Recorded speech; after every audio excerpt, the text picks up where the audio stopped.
halo semua, kembali lagi bersama gue Fatur Ibnu Hamdi di channel Bang Fatur tentunya. Dan di video kali ini gue akan sedikit membahas manga Black Clover chapter 193. Oke, jadi seperti kita tahu guys, pada cerita sebelumnya kita sudah melihat dua pertarungan di Istana Bayangan, yaitu pertarungan Fuegoleon versus Kaiser dan juga Merlana versus Veto. Nah, pada chapter kali ini kita diperlihatkan dua pertarungan lagi nih guys, yaitu pertarungan Asta Mimosa versus Real dan juga Noelle versus Elvana.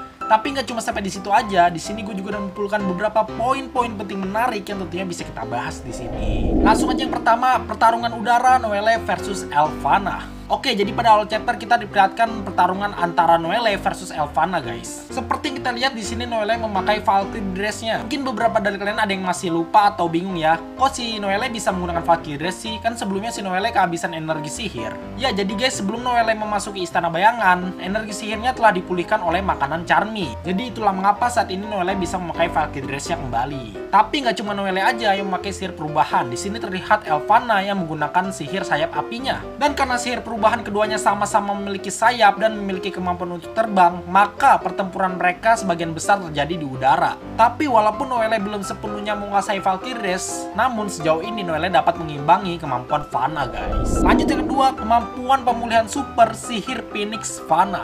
Masih seputaran pertarungan antara Noelle versus Vanna nih guys. Ya, jadi singkat cerita aja, saat itu Noelle masih ragu untuk menyerang Vanna. Karena saat itu Noelle berpikir bahwa Vanna yang saat itu dia lawan adalah Vanna yang berasal dari kerajaan Diamond yang dirasuki guys. Padahal faktanya seperti kita tahu, Vanna yang saat itu Noelle lawan adalah murni Vanna Elf yang dibangkitkan berkat penelitian Sally.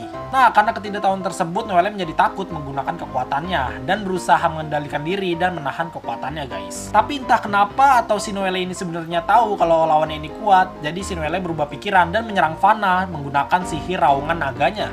Dan kalian tahu apa yang terjadi kepada Vanna setelah diserang oleh Noelle? Ya, yang terjadi selanjutnya adalah setengah bagian tubuh Vanna menghilang guys. Melihat tubuh Vanna yang setengah menghilang, Noelle langsung bereaksi kaget dan minta maaf gitu. Karena waktu itu Noelle ngiranya kalau itu Vanna asli yang dari kerajaan Diamond, makanya dia spontan buat minta maaf. Tapi disinilah momen menariknya guys. Mungkin bagi orang lain udah mati ya kalau setengah tubuhnya itu udah hilang, tapi tidak bagi Vanna guys. Ya, di sini dengan super cepatnya dia dapat mengembalikan tubuhnya seperti semula dengan menggunakan sihir penyembuhan sihir Phoenix miliknya guys. Dan ini tuh cara dia recovery tuh cepet banget sumpah. Ya, kalau diibaratkan di dunia One Piece itu kayak si Vanna ini seakan-akan kayak pengguna buah iblis Logia gitu. Kalau gini caranya sih ini bisa jadi masalah buat Noelle. Karena mau diserang kayak gimana si Vanna ini bakal bisa recovery terus, bakal bisa pemulihan terus. Ya, ini sih pemikiran spontan gua aja, logika spontan gua aja. Jadi ada dua cara buat Noelle mengalahkan Vanna. Tapi ini cuma logika dan pemikiran spontan gua aja. Soalnya Jumat sore manga ini rilis, malamnya langsung gua script gitu, gua ketik. Jadi ini cuma pemikiran spontan gua aja guys. Jadi kira-kira ada dua cara buat Noelle ngalahin Vanna. Yang pertama, Noelle harus menyerang Vanna dengan serangan skala besar hingga tidak ada lagi tubuh Vanna yang tersisa. Jadi contohnya Noelle bakal nyerang Vanna dengan sekali serangan, tapi dengan skala besar tanpa menyisakan tubuhnya lagi. Ya, gampangnya gini dah guys, kalau serangan sebelumnya Noelle masih menyisakan tubuh Vanna yaitu kakinya, untuk serangan selanjutnya Noelle harus menghilangkan seluruh bagian tubuh Vanna agar Vanna tidak bisa beregenerasi lagi gitu, nggak bisa recovery lagi. Jadi bener-bener hilang tanpa jejak gitu. Terus kemungkinan kedua, dan menurut gua kemungkinan kedua ini ya lebih mungkin terjadi ya. Jadi kemungkinan yang kedua ini meminta bantuan dari Asta. Ya, ini sih pemikiran spontan gua aja, logika gua aja.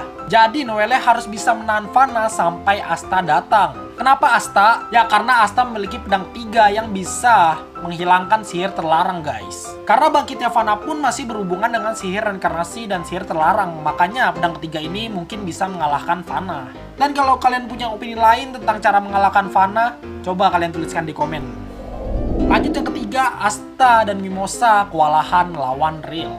Oke, selanjutnya kita diperlihatkan adegan pertarungan antara Asta Mimosa melawan Real. Seperti yang kita lihat di sini, walaupun sudah berduaan dengan Mimosa, tapi Asta tetap kewalahan melawan Kapten Azurdir ini guys. Ya, itu semua disebabkan karena si Real ini menciptakan monster-monster dari lukisannya yang tidak ada habisnya. Bahkan Asta sendiri di sini berkata bahwa saat itu dia seakan-akan melawan seluruh dunia karena saking banyaknya musuh yang dia lawan. Ya, jadi kalau sebelumnya kalian pikir Asta menang jumlah melawan Real karena berdu dengan Mimosa, kalian salah guys. Karena Real membawa pasukan dari lukisan-lukisannya yang sangat banyak. Ya, walaupun Asta selalu menang atau selalu berhasil mengalahkan monster-monster tersebut, tapi monster tersebut tetap bakalan terus muncul guys.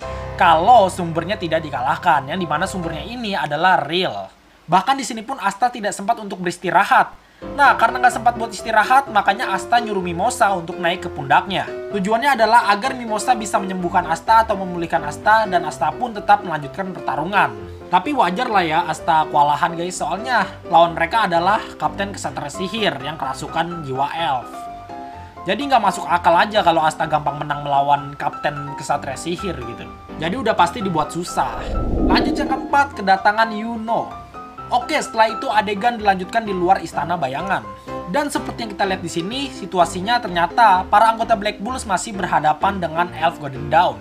Singkat cerita aja, tidak lama setelah itu, Luck merasakan adanya kedatangan seorang yang energi mananya atau energi sihirnya telah dia kenali. Dan benar saja ternyata energi sihir tersebut adalah milik Yuno guys. Pada kemunculannya di sini Yuno langsung melancarkan serangan angin besar kepada Elf Golden Dawn. Dan seketika para Elf Golden Dawn pun tumbang. Di sini Yuno datang tidak sendirian guys, tapi Yuno datang dengan para kesatria sihir lainnya. Ya, buat kalian yang sebelumnya nanya, jadi selama ini Yuno itu kemana sih? Jadi sebelumnya tuh si Yuno ini keliling kerajaan Clover untuk membantu kesatria sihir yang ada. Lanjut yang kelima, kalung Yuno dapat membuka portal ke Istana Bayangan. Nah, ada hal yang mengejutkan nih guys, nggak lama setelah kedatangan Yuno. Ya, jadi sesaat setelah mereka berhasil mengalahkan Elf Golden Dawn, di sini Yuno menanyakan situasinya kepada Black Bulls. Dan Charmy di sini menjelaskan kepada Yuno bahwa para kapten dan Asta sedang melakukan pertempuran di Istana Bayangan. Nah, di sini Yuno sempat kepikiran untuk menyusul Asta ke Istana Bayangan, tapi itu mustahil guys, karena portal menuju Istana Bayangan sudah tertutup. Dan disinilah hal mengejutkan itu terjadi guys. Ya, di sini tiba-tiba batu kalungnya Yuno bereaksi mengeluarkan cahaya. Dan ternyata cahaya ini membuka portal menuju Istana Bayangan. Melihat portal yang terbuka, tentunya Yuno langsung bergegas masuk dan menyusul 6 orang lainnya ke Istana Bayangan. Nah, dari kejadian ini dapat kita simpulkan guys, bahwa batu kalungnya Yuno ini bukanlah batu kalung biasa, melainkan sebuah batu yang memiliki kekuatan sihir guys. Lanjut yang keenam, Charmy ikut masuk ke dalam Istana Bayangan. Nah, kalau yang satu ini agak konyol sih guys. Ya, jadi seperti kita tahu sebelumnya Yuno itu berhasil membuka portal menuju Istana Bayangan. Nah, pas Yuno bergegas masuk, tiba-tiba ada satu orang ilegal yang main nempel aja sama si Yuno guys. Nah, karena dia nempel terus dan gak lepas, otomatis dia jadi ikut masuk ke Istana Bayangan guys. Ya, kalian tau lah ya loli legal itu siapa lagi kalau bukan Charmy gitu. Duh, ada-ada aja ada si Charmy, ampun dah gua. Tapi walaupun nempel terus sama Yuno, pas masuk Istana Bayangan, nasibnya Charmy sama seperti 6 orang sebelumnya guys. Ya, di sini mereka berdua kembali terpisah secara acak. Dan ternyata di sini Charmy muncul di ruangan yang sama dengan Asta dan Mimosa. Nah, kedatangan Charmy ini tentunya menjadi bala bantuan yang sangat berguna bagi Asta dan Mimosa, yang sebelumnya sangat kewalahan melawan Real. Dan yang ketujuh, Nero mengikuti Yuno ke Istana Bayangan. Nah, yang ini juga menjadi hal yang cukup mengejutkan pada chapter kali ini nih guys. Ya, jadi Nero yang sebelumnya kita tahu tidak ikut Asta menuju Istana Bayangan, tiba-tiba pada chapter kali ini dia ikut masuk dengan Yuno ke Istana Bayangan. Di sini terlihat Nero bereaksi saat batu kalungnya Yuno ini menyala guys. Apakah reaksi Nero terhadap batu kalungnya Yuno ini menjadi pertanda bahwa benar batu kalungnya Yuno ini merupakan batu sihir terakhir? Bahkan banyak yang mengira Nero mengikuti Yuno karena si Nero ini tertarik terhadap batu kalungnya Yuno guys. Sehingga Nero ikut masuk ke dalam Istana Bayangan. Soalnya seperti kita tahu sejauh ini ya Nero itu sangat interest terhadap batu sihir. Gua sendiri pun juga belum tahu kebenarannya nanti bakal seperti apa. Tapi yang pasti reaksi Nero ini sangat menarik perhatian kita pada chapter kali ini guys. Ya pokoknya kita tunggu aja kejutan apa lagi yang bakal terjadi pada chapter-chapter selanjutnya. Nah itu aja sedikit video pembahasan gua tentang manga Black Clover chapter 193. Terima kasih telah menonton video ini. Jika gua ada salah-salah kata gua mohon maaf. Dan sekiranya ada yang kurang bisa kalian komen sendiri di kolom komentar, oke? Dukung terus channel Bang Fatur dengan cara di subscribe. Kalau udah di subscribe jangan lupa nyalain notification-nya, oke? Jangan lupa untuk like and share-nya juga. Terus nggak ketinggalan buat follow IG gue di @fatur1998 tentunya. Pokoknya stay tune terus, tunggu video-video selanjutnya dan terima kasih.